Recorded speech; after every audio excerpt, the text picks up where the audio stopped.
नमस्कार. उद्योजक कट्ट्यावर तुमचं पुन्हा एकदा मनपूर्वक स्वागत. कट्ट्यावर गप्पा करण्याच्या आधी तुम्हाला एक सांगायचं म्हणजे माझ्याकडे एक गुड न्यूज आहे आणि त्यामुळेच आजचा कट्टा हा खास होणार आहे.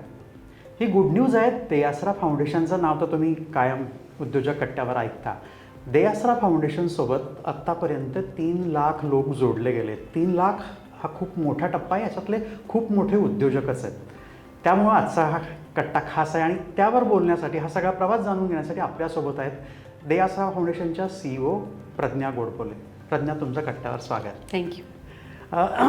जसं आपण म्हटलं की 3 लाख हा टप्पा खूप मोठा आहे. एक माइलस्टोन आहे दे आसरासाठी आणि यातले खूप मोठे उद्योजक आहेत ज्यांनी उद्योग सुरू केला आणि ज्यांना आपला उद्योग वाढवण्यासाठी मदत झाली. किती महत्त्वाचा माइलस्टोन आहे आपल्यासाठी हा? नाही, खरं तर अजय, हा माइलस्टोन आहे, हा पहिला टप्पा आहे असं म्हणूया. कारण गरज खूप आहे.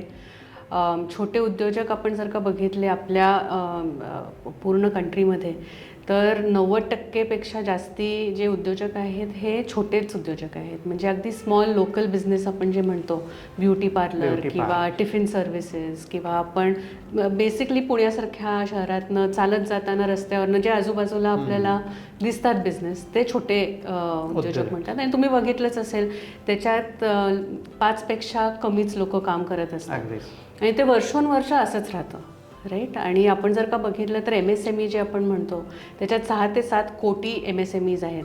त्याच्यातले 98% हे छोटे उद्योजक आहेत ज्याच्यासाठी आपण काम करतो, ज्याच्याकरता आपण काम करतो. आता हे लेस दॅन 5 एम्प्लॉईज किंवा स्टाफ हे करतात. हे बरेच वर्ष जर का असं राहिलं आणि तसंच होत आहे तर मग त्यांची जे वृद्धी नाही झाली तर पुढे आपली इकॉनॉमी कशी ग्रो होणार आणि जे आपल्याला जॉब्स पाहिजेत ते कसे होणार. त्यामुळे हा खूपच महत्त्वाचा एरिया आहे ज्याच्यावरती फार जणांनी काम केलं नाही आहे आणि त्याच्याकरता पण कारणं भरपूर आहेत. पण आपण जेव्हा माइलस्टोन म्हणतो तेव्हा जेव्हा आपण 6 कोटीचे 90% म्हणतो आणि 3 लाख म्हणतो तेव्हा खूपच डिफरन्स आहे. पण अर्थात पहिला टप्पा आहे आणि तो म्हणजे बेबी स्टेप आपण जे म्हणतो तशी स्टेप आहे आणि आपल्याला खूप पुढे अजून जायचं आहे. खूप आपल्याला मदत हवी आहे सगळ्यांची. एकत्र मिळून ह्या छोट्या बिझनेसेसना आपलं मोठं करायचं आहे. नक्कीच. तुम्ही जसं म्हणालात की ही पहिली स्टेप आहे आणि आपल्याला इथून खूप पुढे जायचं आहे. तुम्ही दे आसरा फाउंडेशन जेव्हा तयार झालं तेव्हापासून ॲज अ लीड करताय तुम्ही. हा सगळा तुम्ही प्रवास पाहिला आहे. म्हणजे त्यावेळेसचं सुरू झाली तेव्हाची जर्नी आणि आत्ताची स्टार्टअप जर्नी. आत्ता तरी थोड्याफार प्रमाणात लोक विचारायला लागले, बोलायला लागले. कदाचित हा आपल्या सगळ्यांच्या कामाचाही एक परिणाम असू शकतो. या सगळ्या प्रवासाकडे तुम्ही कसं बघता? काय तुमचा अनुभव आहे? कसं आहे ना, म्हणजे आम्ही जेव्हा सुरू केलं तेव्हा ज्यांना सुरू करायचं होतं हा प्रमाण खूपच कमी होता आणि खूप वेळा मनात असून सुद्धा जो घरातल्यांचा जोर होता किंवा आजूबाजूचा इन्स्टिट्यूट्समध्ये सुद्धा जो जोर होता तो सगळा जॉब्स आणि प्लेसमेंटकडे होता. खूप काही बदललं नाही आहे अनफॉर्च्युनेटली.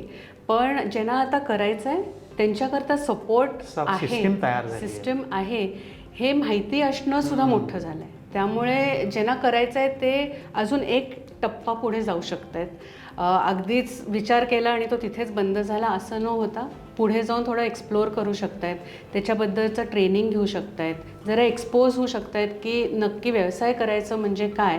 आणि त्याच्यामुळे त्यांना जे प्रोत्साहन मिळतं आहे, यशस्वी उद्योजकसारखे जे प्लॅटफॉर्म्स आहेत जिथे सक्सेस स्टोरीज त्यांच्यासमोर येत आहेत, जिथे थोडे टिप्स येत आहेत, मेंटर्स त्यांच्याशी बोलत आहेत, हे सगळं जे इकोसिस्टम आता होत आहे आणि त्याच्याहून जास्ती जे स्टार्टअप्स करता जे दिसत आहे आणि खूप त्याच्याबद्दल चर्चा होती आहे, त्या स्टार्टअप इकोसिस्टमनी बिझनेस करायला म्हणून जो मोटिवेशन हवा आहे तो बऱ्यापैकी आता पुढे आलेला आहे. नक्कीच ही मोटिवेशन मिळालं. त्याच्यामुळे तुम्हाला असं वाटतं की आत्ताचे जे नवीन मुलं आहेत, जे तरुण आहेत, ते करिअर म्हणून बिझनेसचा विचार करतायत?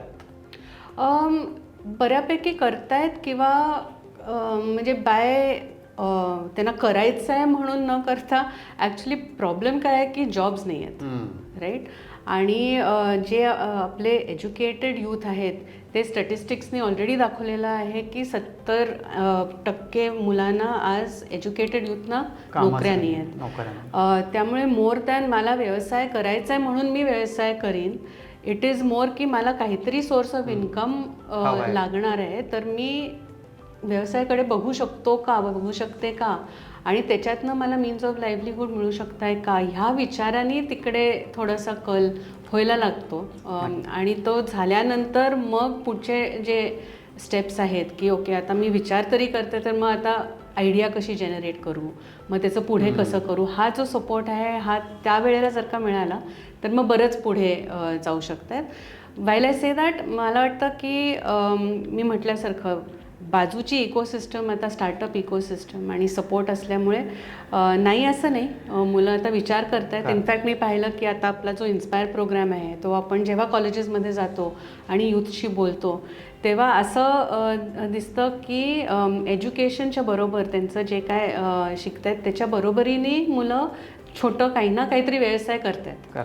मे बी नॉट फॉर्मलाइज्ड, पण कोणी ज्वेलरी करताय, कोणी म्हणजे फक्त ज्वेलरी न बघता मला तर असा अनुभव आला की फायनान्समध्ये सुद्धा की ट्रेडिंग सोपं करायला म्हणून किंवा फायनान्शियल क्रेडिट सोपं करायला म्हणून हे प्रॉडक्ट्स मी काय आणू शकतो असे सोल्युशन्स चा विचार करणारी सुद्धा मुलं आहेत. त्यामुळे तेव्हापासून ते आता विचार सुरू करायला लागलेले आहेत, which is a good sign. Right, की अगदी कॉलेजमध्ये शिकत असतानापासून ते काही ना काहीतरी एक्सप्लोअर करतायत, वेगळे मार्ग, वेगळं त्यांचं पॅशन, आणि ते पुढे जाऊन hopefully will convert into business. अगदीच, कारण शेवटी नोकऱ्यांची संख्या ही कमी होणार आहे. जोपर्यंत जॉब्स तयार होणार नाहीत, म्हणजे व्यवसाय निर्माण होत नाहीत तोपर्यंत ते काही जॉब्स तयार होणार नाही. तुम्ही असं आधी आता जे म्हणालात की छोट्या उद्योजकांवर आपला भर आहे आणि त्यातनंच जास्त एम्प्लॉयमेंट निर्माण होतो, तर व्हाय दयासरा आणि छोटे उद्योजकच का निवडलं, व्हाय नॅनो? खूप चांगला प्रश्न आहे. ॲक्च्युली आम्ही जेव्हा सुरू केलं तेव्हा आम्ही असं बघत होतो की जॉब्स कुठनं जास्ती क्रिएट होतं, आणि ते बघता बघता आमच्या लक्षात आलं की एक मिसिंग मिडल नावाचा प्रकार आहे. आणि हे मिसिंग मिडल म्हणजे काय आहे, तर हे बिझनेस जे आहेत ते ना स्टार्टअपमध्ये पडतात, ना एकदम खाली रुरल किंवा अगदी 5-10 रुपये महिना कमवणारे बिझनेसेस आहेत. हे मध्ये कुठेतरी येतात, जे इन्फॉर्मल आपण जे म्हणतो की हे कुठे रेजिस्टर्ड नसतात. बरोबर, राईट. आणि रेजिस्टर्ड नसल्यामुळे त्यांच्याकडे काय कोणाचं लक्ष नसतं, डेटा नाही आहे त्यांच्याबद्दल, आणि त्यांचे चॅलेंजेस भरपूर आहेत. आणि हा व्हॉल्यूम जो आहे, म्हणजे जस्ट नंबर ऑफ बिझनेसेस जे आहेत हे खूप आहेत. मी आधी म्हटल्यासारखं 98% 6 कोटीचे हे बिझनेसेस आहेत. राईट. सो मग आम्ही विचार केला की 98% बिझनेसेस म्हणजे ऑलमोस्ट 6 करोड बिझनेसेस ज्यांच्याकडे लक्ष नाही आहे, जे छोटे राहत आहेत, ते जर का आपण काहीतरी करून त्यांना मदत करू शकलो आणि त्यांची वाढ करू शकलो तर मग त्यांची वृद्धी तर होईलच, पण हे यूथना ऑपॉर्च्युनिटी होईल की व्यवसाय करायला हा एक मार्ग आहे. विमेनना ऑपॉर्च्युनिटी होईल की ते असे बिझनेसेस करू शकतील, त्यामुळे लेबर फोर्समध्ये येऊ शकतात. त्यामुळे हे जो मिडल ऑफ द पिरॅमिड आहे हा खूपच इम्पॉर्टंट व्हायला लागला आमच्या ह्याच्यात. आणि ते मायक्रो MSMEचे मायक्रो पण नाही आहेत, ते म्हणजे एकदम छोटे, 1 करोडपेक्षा कमी, 5 लोकांपेक्षा कमी, किंवा इवन सेल्फ एम्प्लॉईड, म्हणजे एकुलते एक करतायत, ओन अकाउंट आपण म्हणतो, असे आहेत हे. त्यामुळे हा जो आहे, जो कोणाचं लक्ष नाही आहे ह्यांच्याकडे, हा आम्हाला खूप महत्त्वाचा वाटला. आणि हे मायक्रो नाही आहेत, त्यामुळे ह्यांना काय म्हणायचं, तर मग मायक्रोच्या खाली नॅनो. त्यामुळे आम्ही म्हटलं ओके, हे नॅनो एंटरप्रेनर्स ह्याच्याकडे आपण लक्ष देऊया. आणि प्रत्येक नॅनो एंटरप्रेनरला जर का आपण आयडियल सिच्युएशनमध्ये काहीतरी मदत करून त्यांची ग्रोथ करू शकलो किंवा सुरू करायला मदत करू शकलो, तर स्टॅटिस्टिक्स अगेन असं सांगतं की एक असा बिझनेस जर का ग्रो झाला तर ऑलमोस्ट 4, 5 अप टू 10 लोकांना तो जॉब्स देऊ शकतो. त्यामुळे म्हणजे कितीतरी पटीने ॲम्प्लिफाय होऊ शकतं. आणि हे झाले डिरेक्ट जॉब्स. ह्याच्यामुळे इनडिरेक्ट जॉब्स जे होतात हे त्याच्याहून जास्ती आहेत. त्यामुळे मग आम्ही हा middle of the pyramid business जो आहे, नॅनो एंटरप्रेनर आम्हाला जे आता आपण जे म्हणतो तो आम्ही पिक केला. आणि त्याच्याकरताचे मग आपण सोल्युशन्स दयासराच्या थ्रू सुरू केले. खूपच महत्त्वाचं आहे, कारण या ज्या लोकांना खरी गरज आहे ते ही सगळा वर्ग आहे. हे करत असताना छोटे उद्योजक आणि मोठे उद्योजक याच्यामध्ये काही समस्यांमध्ये त्यांच्या प्रॉब्लेम्समध्ये काही फरक असतो का? नाही, खूपच फरक. मी म्हटल्यासारखं मायक्रो MSMEचे मायक्रो, आणि मी पुढचं तर बघतच नाही, स्मॉल मीडियम तर बघतच नाही, पण इवन मायक्रो आणि नॅनोमध्ये खूप फरक आहे. आणि नॅनोचे चॅलेंजेस जे आहेत ते मोस्टली ॲक्सेसचे आहेत. मायक्रोला पण असतात, पण ह्यांचे खूप एक्झॅजरेटेड असतात. थोडे एक्झाम्पल्स देऊन सांगते तुम्हाला. एक म्हणजे आता ॲक्सेस टू मार्केट. जेव्हा नॅनो आंत्रप्रनर, म्हणजे आता तुम्ही विचार करा, कोणीतरी स्पाइसेस बनवत आहेत, चटण्या वगैरे बनवत आहेत, स्पाइसेस बनवत आहेत, आणि आता जेव्हा ते मार्केटला ॲक्सेस करायचा प्रयत्न करतात तेव्हा मोठे मोठे ब्रँड्स ॲमेझॉनवरती बसलेले आहेत की दुसऱ्या ई-कॉमर्स साईट्सवरती बसलेले आहेत. तर ह्या छोट्या आंत्रप्रनरला त्यांच्याबरोबर कम्पीट करायला काही वावच नसतो. म्हणजे ते इतके छोटे असतात की ते कसे मोठ्या ब्रँड्सबरोबर हे करणार. त्यामुळे ॲक्सेस टू मार्केट हा इश्यू आहे. आज आपण पाहिलं तर ई-कॉमर्स साईट्सवरती MSMEच धरलं, राईट, फुल्ली MSME धरलं तर हार्डली 1-2 ते 3% MSME आज ऑनलाईन आहेत. त्याच्यातले हे छोटे उद्योजक जे आहेत, म्हणजे नॅनो जे आहेत, ते किती असणार जे ऑनलाईन आहेत. त्यामुळे ई-कॉमर्स कसं वापरायचं, मार्केटला कसं टॅकल करायचं, कॉम्पिटेटिव्ह कसं राहायचं, हे नॅनोच्याबद्दल खूपच जास्ती प्रॉब्लेम आहे. बरं, लेबलिंग, पॅकेजिंग हे सगळं नीट करावं लागतं. ते कसं करायचं, कोणाकडे जायचं, त्याचा अर्थ म्हणजे काय, ह्या सगळ्या ज्या गोष्टी आहेत ना, ह्या ॲक्सेस टू मार्केट त्यांना मिळायला खूप अवघड असतात. हे मार्केटबद्दल झालं. क्रेडिट आपण पाहिलं तर खूप वेळा असं लक्षात आलं आहे की नॅनो आंत्रप्रनर्स जे असतात ते स्वतःच्या नेटवर्क्समधनं पैसे जमा करतात. त्यामुळे फॉर्मल क्रेडिट जे आपण म्हणतो किंवा क्रेडिट हिस्ट्री आपण जे म्हणतो ते काही त्यांचं बनलेलं नसतं. मग जेव्हा जास्ती रक्कम त्यांना हवी असते तेव्हा जेव्हा ते बँककडे जातात किंवा इव्हन NBFCकडे जातात तेव्हा पहिली मागणी असते तुमची क्रेडिट हिस्ट्री. पण हे न्यू टू क्रेडिट असतात, त्यामुळे तिथे त्यांना मग क्रेडिट मिळत नाही, फॉर्मल सिस्टममध्ये त्यांना जाता येत नाही. Credit is also a problem, right. आणि त्याच्यामुळे मग फॉर्मल सिस्टम डॉक्युमेंटेशन मागतं, PNL, बॅलन्स शीट, हे सगळं ह्या छोट्या उद्योजकांनी ठेवलेलंच नसतं. कारण एक तर लागत नाही, सगळं डोक्यात आणि मनात सगळा व्यवहार चालू असतो त्यांचा. कॅशमध्ये बऱ्यापैकी कामं असतात.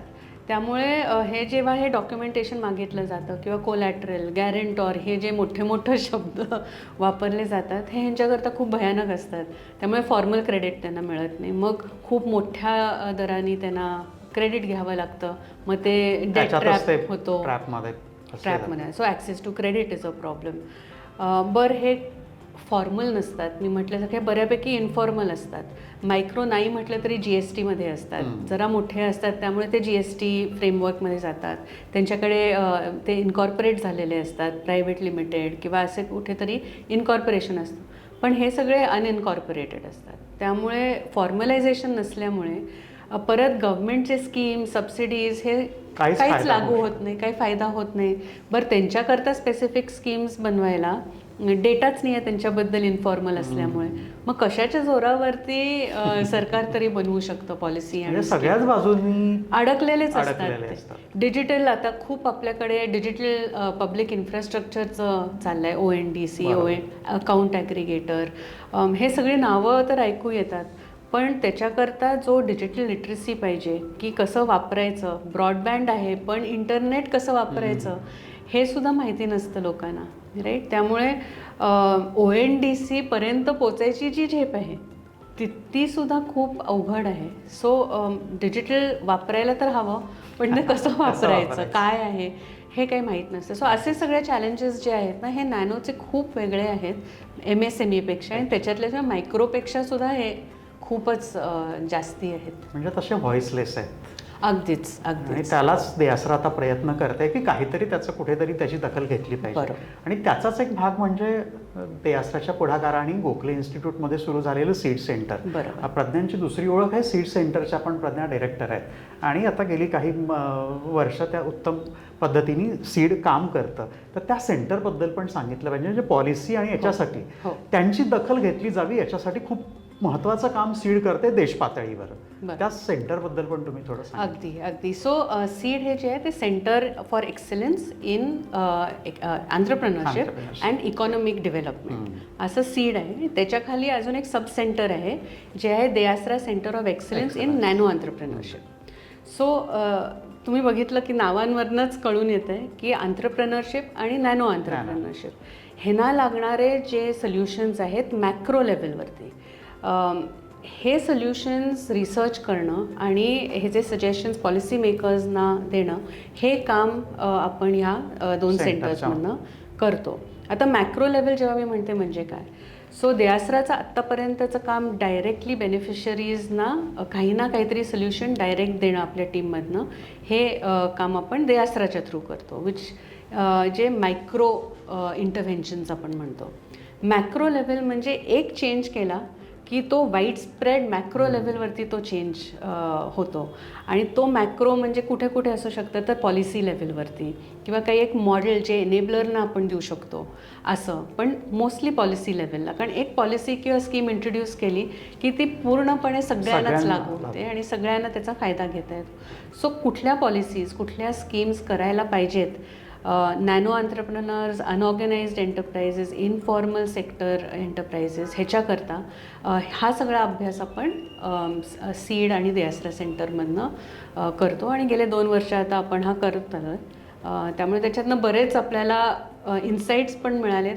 देआसराच्या कामाच्यामधनं जे एक्सपिरियन्सेस आणि जे आपण म्हणतो लर्निंग्स, एम्पेरिकल एव्हिडन्स जे दाखवत होतो, ते बऱ्यापैकी इथे रिसर्च आणि रिसर्च इन्साईट्समधनं आपण ते सिद्ध करू शकतो आहे. आणि त्याच्यावरती मग आपण रेकमेंडेशन्स बांधू शकतो आहे, जे पॉलिसी ब्रीफ्सच्या आकाराने आपण पॉलिसी मेकर्सपर्यंत नेतो आहे. आत्ता जसं तुम्ही सांगितलं की पिरॅमिडच्या अगदी तळाशी जो नॅनो हा पूर्ण सेक्टर आहे, त्याच्यासाठी या सेंटरच्या माध्यमातून खूप रिसर्च केला जातो, काम केलं जातं. असे कुठले प्रोजेक्ट आहेत जे आपल्याला सगळ्यांना सांगता येतील? कारण कुठलंही जेव्हा धोरण तयार करायचं असतं, पॉलिसी त्याला जर रिसर्च बेस आवश्यक असतो.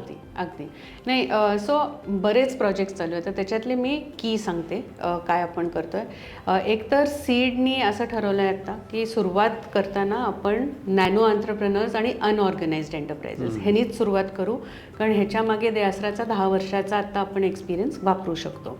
सो ते झालं पहिली गोष्ट.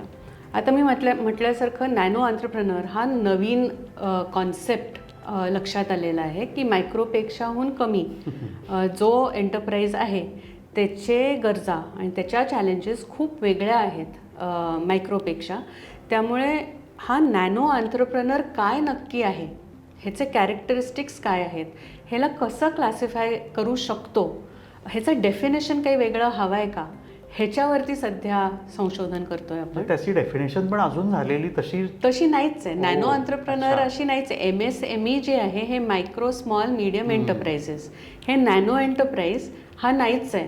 पण हा बरेच आता आपलं कोलॅबरेशनमध्ये बरेच ऑर्गनायझेशन्सना पण लक्षात आलं आहे आणि आपण पण त्याच्यावर काम करतोय की हे वेगळे आहेत आणि हे इतक्या व्हॉल्यूममध्ये आहेत की त्यांना वेगळं डेफिनेशन करणं गरजेचं आहे. तर मग ते डेफिनेशन काय असायला पाहिजे, ते कशाच्या क्रायटेरियावरती बनलं पाहिजे, हे सगळं जे रिसर्च आहे, स्टडी आहे, हा पहिलं म्हणजे आपण करतो आहे. आणि ऑफकोर्स हे खूप कोलॅबरेटिव्ह आहे. फक्त एक सीड किंवा एक देआसरा इज नॉट सफिशियंट. खूप जण एकत्र येऊन ते करायला हवं आहे. सो तो पहिला झाला. दुसरं म्हणजे मी जे म्हटलं की बरेच चॅलेंजेस आहेत, तर ते चॅलेंजेस बघता ग्रोथ इंडिकेटर्स काय आहेत, म्हणजे असे काय गोष्टी आहेत ज्या आपण बघायला पाहिजे रिजन वाईज, की ह्या गोष्टी जर का इम्प्रूव्ह झाल्या तर ह्या रिजनमधले नॅनो एंटरप्रेन्योर्स वाढू शकते. सो हे इंडिकेटर्स ऑफ ग्रोथ काय आहेत आणि ते कुठल्या प्रकाराने आपण इव्हॅल्युएट केले पाहिजेत, हा दुसरा आपण एक स्टडी घेतो आहे. आणि त्याच्याच बरोबरीने त्या इंडिकेटर्सच्या बरोबरीने आपलं डेफिनेशनसुद्धा त्याच्यातनं येईल असं ऑफकोर्स, म्हणजे डेटा बराच आपल्याकडे होईल क्रिएट, राईट. त्यामुळे त्याच्यावरती आपण ते बघूच शकतो. तिसरं मी म्हटलं की डेटाच नाही आहे ह्यांच्याबद्दल.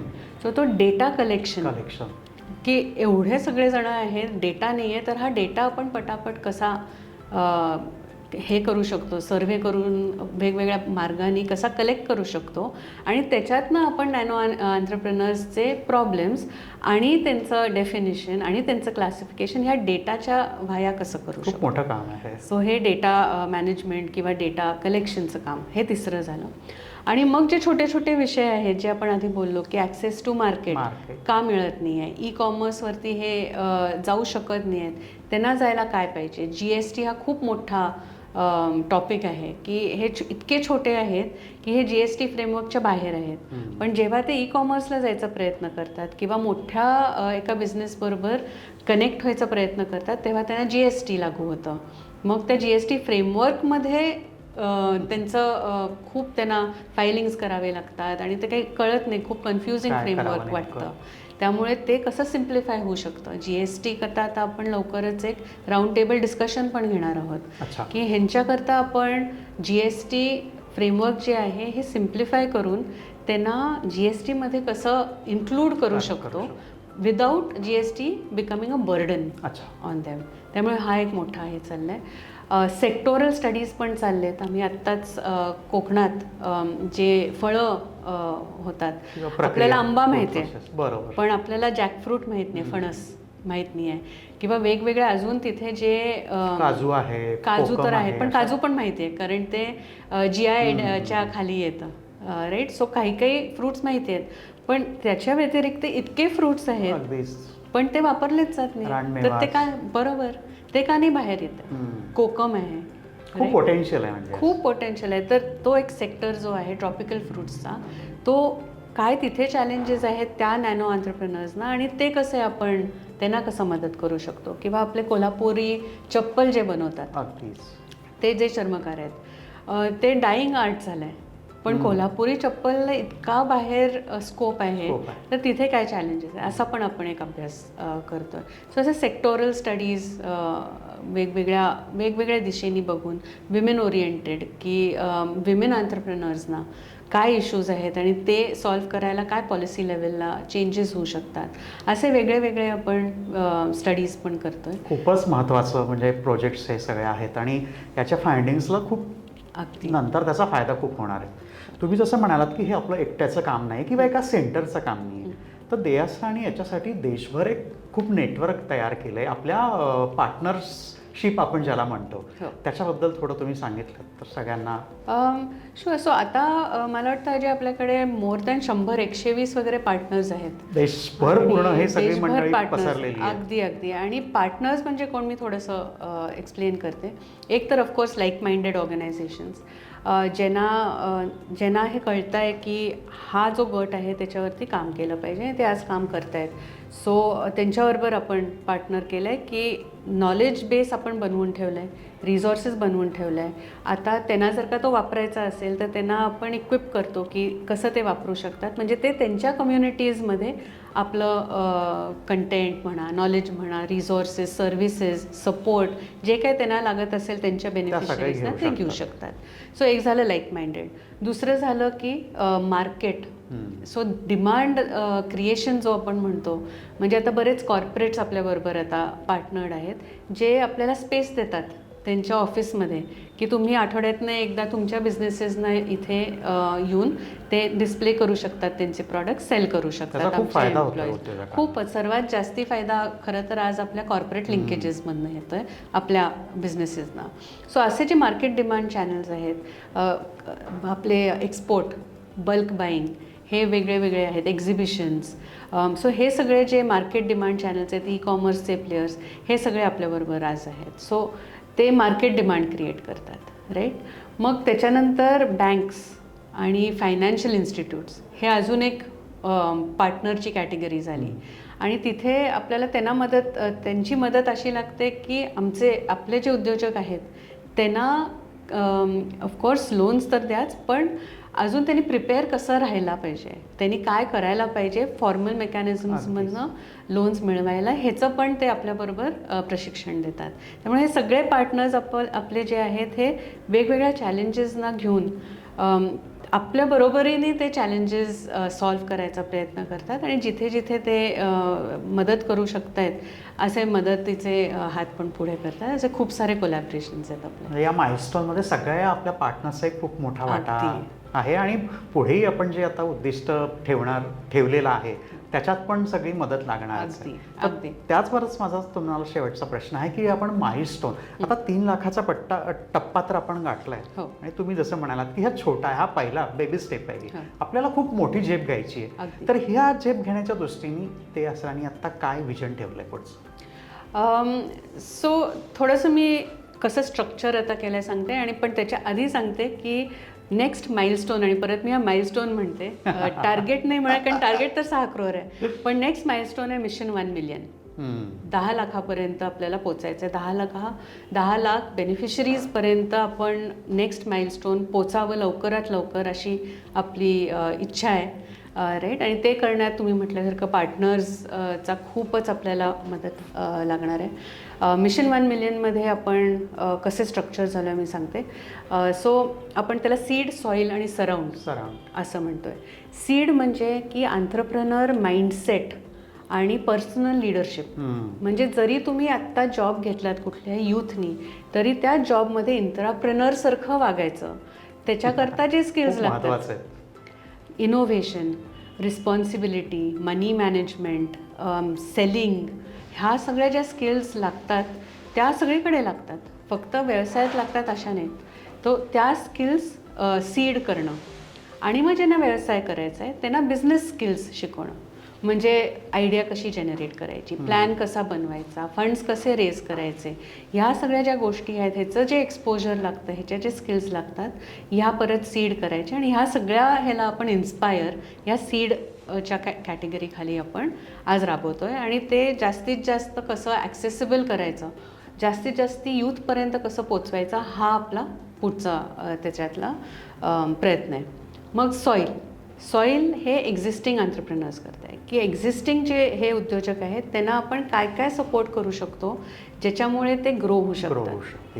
आता आपण जे काय करतोय ते स्केल करायला पाहिजे. आता आपण 3 लाख आहोत, 10 लाखपर्यंत जायला हे स्केलेबल रित्याने कसे त्यांच्यापर्यंत पोचवू शकतो. सो त्याच्याकरता आपण बघतोय की टेक्नॉलॉजीचा वापर आपण करू शकतो का, जे आपण आत्ता ऑफलाईनमध्ये करत असू ते ऑटोमेट करू शकतो का, जास्ती लोकांपर्यंत पोचवू शकतो का. व्हॉट्सॲप खूप वापरतात आपले जे बिझनेसेस आहेत, ते जास्ती करून व्हॉट्सॲप, इंस्टाग्रामवर असतात, तर ह्या चॅनल्सचा वापर करून त्यांना ॲक्सेस देऊ शकतो का. ह्यांना व्हॉट्सॲपवरती काही प्रश्न असेल तर पटकीने ते विचारू शकतील का, त्यांच्याकडे काही नवीन प्रॉडक्ट आलं तर ते व्हॉट्सॲपच्या थ्रू सांगू शकतील का. सो ऑटोमेशन, सोशल चॅनल्स जे ते वापरतात त्यांच्या नॉर्मल डे टू डे युसेजच्या पलीकडे जाऊन काही न वापरतात ते हे इंटिग्रेट कसं करू शकतो आपण त्यांच्या जर्नीमध्ये, हे आपण बघतोय. हे झालं एक्झिस्टिंग एंटरप्रेन्योर्स करता. आणि मग सराउंड जे आहे ते मी म्हटल्यासारखं मॅक्रो लेवलवरती सराउंडिंग त्यांचं ॲटमॉस्फिअर जे आहे, पॉलिसी म्हणा किंवा एनेबलर्स जे त्यांना मदत करत आहेत ते काय वेगळं करू शकत आहेत, स्कीम्स काय त्यांच्याकरता पॉलिसी मेकर्स आणू शकत आहेत, हे मॅक्रो लेवलवरती सराउंडिंग त्यांचं चांगलं करण्याकरता काय करू शकू आपण. आणि हे एक चेंज झाला की तो खूप स्केलमध्ये तो आपापच इम्पॅक्टफुल आहे. सो सीड, सॉईल, सराउंड हे 3 जे भाग आहेत हे आपण फोकस म्हणून ठेवतो. आणि त्याच्यात जे स्केलिंगचे जे ऑपरेशन्स आपली टीम आहे ती पूर्णपणे आत्ताचं जे आपले सपोर्ट सिस्टम्स आहेत ते स्केल कसं करू शकतो. मग आपलं रिसर्च टीम आहे जी आत्ता बघते आहे की पॉलिसी लेवलवरती काय आपण काम करू शकतो. आणि मग एक एक्सपेरिमेंट्स आणि स्ट्रॅटेजी टीम आपण जी म्हणतो आहे की वेगळे वेगळे एक्सपेरिमेंट्स करून आपण की इनोव्हेटिव्हली डिस्रप्टिव्ह काहीतरी आणू शकू का, जे आत्ता जिथे आपण आहोत ते 10x पटकीने आपल्याला स्केल करता येईल. सो अशा पद्धतीने आपण ऑर्गनायझेशनली पण स्ट्रक्चर केलं आहे. त्यामुळे मिशन 1 मिलियन ही आपली पुढचं टार्गेट, आपलं पुढचं माइलस्टोन आहे.